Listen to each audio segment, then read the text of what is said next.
name is Dino Melaye. I'm here to address you once again because of our nation's history.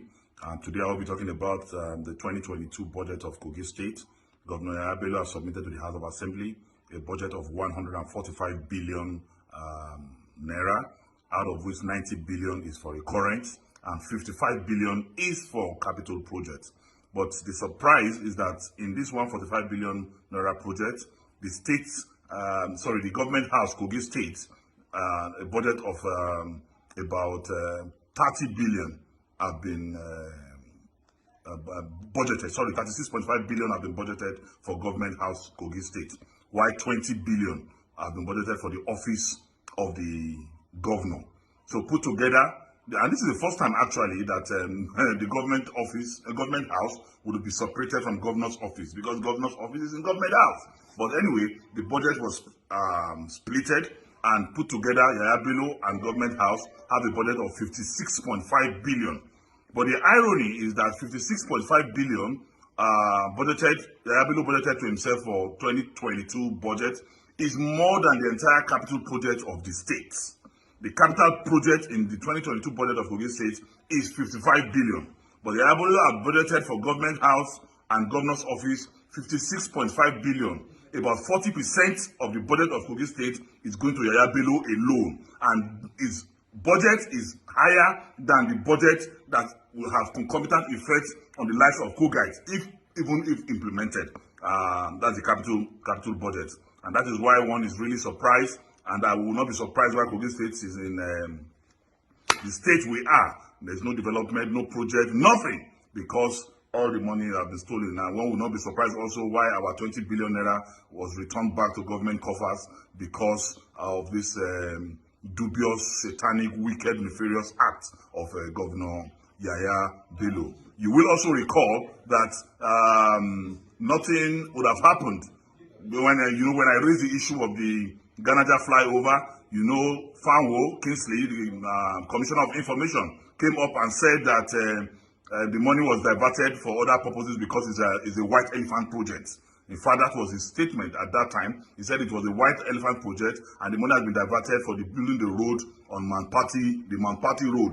The money was diverted for Manpati Road. But surprisingly, because I submitted a petition to the AFCC, without appropriation, without procurement process, they started the project now, the Ganaja flyover. I mean, you can now see the inconsistency in the Yaya Bello administration and government. But Yaya Bello and his cohorts will not go unpunished. We are monitoring and evaluating all their satanic manifestations, and I want to assure you that every kobo stolen from our common patrimony will be recovered.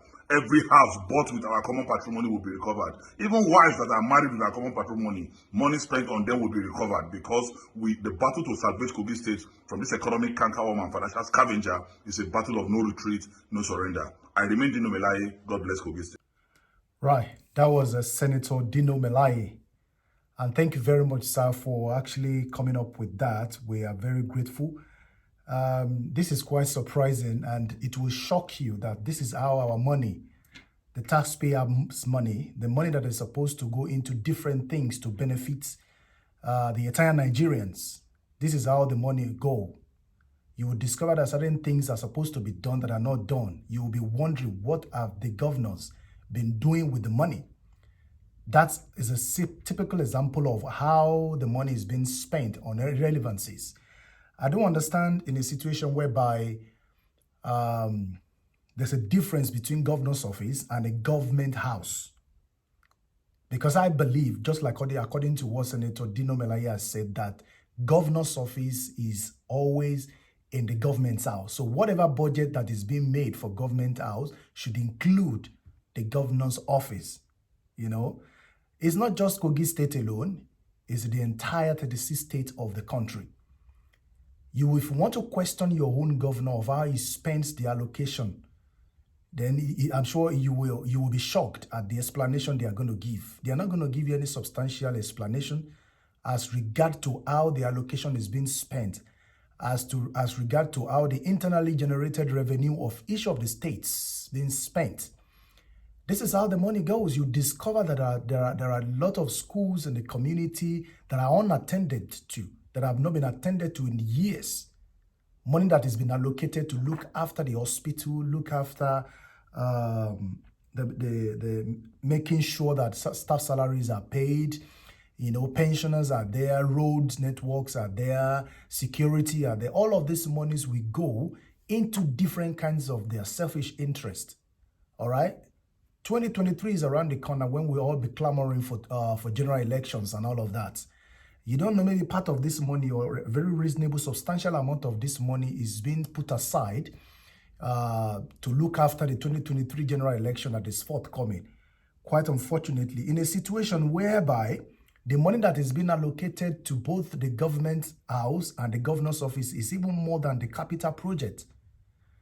It's more than the capital project in a situation where you have 56.5 billion naira for just the government house, including government office, governor's office, and the government house, 56.5 billion naira. And for the capital project, they only have 55. So tell me how the infrastructures of the state is going to develop.